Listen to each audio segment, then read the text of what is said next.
Good morning children.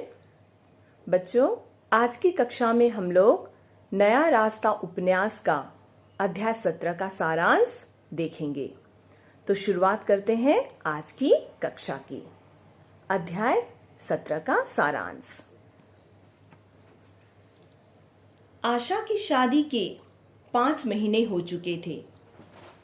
इस बीच मीनू के घर से कई पत्र आए। सभी पत्रों से यही पता चलता था कि दोनों बेटियों के बिना मां बिल्कुल अकेली सी रह गई है। पत्र आते ही मीनू का हृदय व्याकुल हो जाता था। मां उसे सदैव लगन से पढ़ाई करने और आगे बढ़ने की शिक्षा देती थी। आज ही मां का पत्र आया था। पत्र पढ़कर मां के प्रति श्रद्धा का भाव उमड़ पड़ा। मां के लिखे एक एक शब्द में प्यार झलक रहे थे। मीनू पत्र पढ़ रही थी कि इतने में नीलिमा के पति सुरेंद्र जी ने कमरे में प्रवेश किया। उन्हें देखकर मीनू आश्चर्यचकित रह गई। सुरेंद्र जी ने मीनू को बताया कि नीलिमा ने एक पुत्र को जन्म दिया है और घर पर पूर्ण आराम में है। सुरेंद्र अपने बेटे के नामकरण पर मीनू को निमंत्रित करने आए थे। मीनू ने उनसे आने की सहमति दे दी। जिस दिन नीलिमा के यहाँ जाना था, उस दिन मीनू को कॉलेज से छुट्टी लेनी पड़ी। मीनू को अपने घर पर देखकर नीलिमा बहुत प्रसन्न हुई। नीलिमा और मीनू कमरे में बैठकर बातें कर रही थी। तभी सुरेंद्र के मित्रों ने कक्ष में प्रवेश किया। उनमें अमित भी था। अमित ने नीलिमा से पूछा, भाभी, सुरेंद्र कहाँ है? अमित भैया, वे बाहर ही काम में व्यस्त है, नीलिमा ने कहा। अमित का नाम सुनते ही मीनू ने मुड़कर देखा और वो अमित को पहचान गई। मीनू जब भी अमित को देखती, उसके हृदय में अजीब सी घृणा भर जाती। अमित और उसके मित्र जब कमरे से बाहर चले गए, तब नीलिमा ने मीनू को बताया कि अमित सुरेंद्र के मित्र है।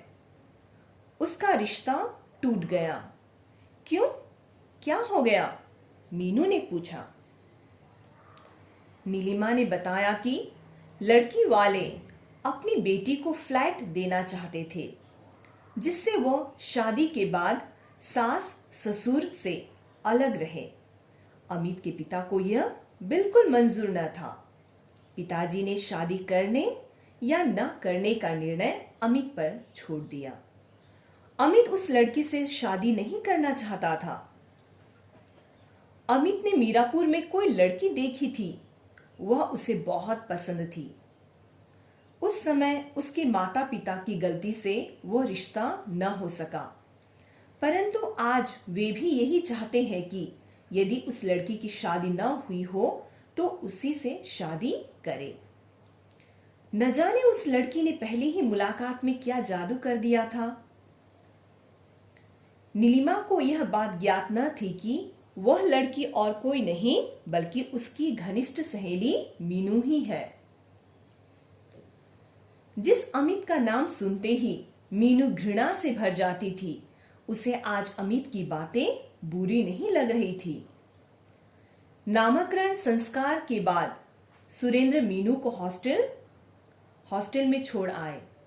रात्रि 10 बजे सब काम समाप्त होते ही अमित नीलिमा के पास आया तो उसे मीनू वहां दिखाई नहीं दी। आज भी वो मीनू को अपने मन की बात नहीं बता सका।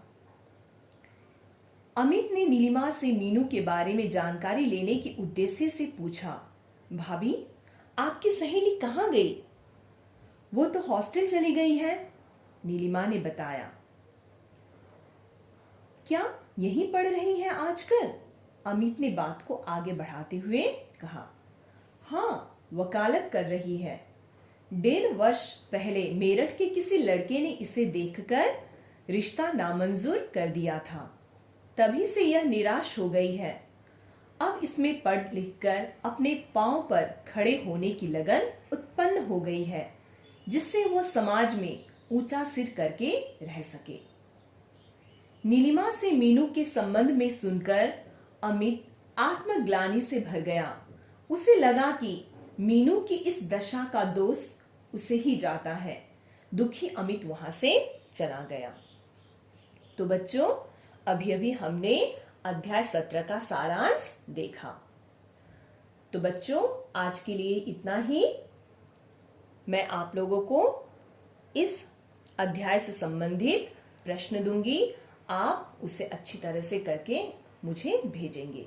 तो बच्चों, आज की कक्षा में बस इतना ही। हम फिर मिलते हैं अगली कक्षा में। Okay children, thank you so much and have a good day.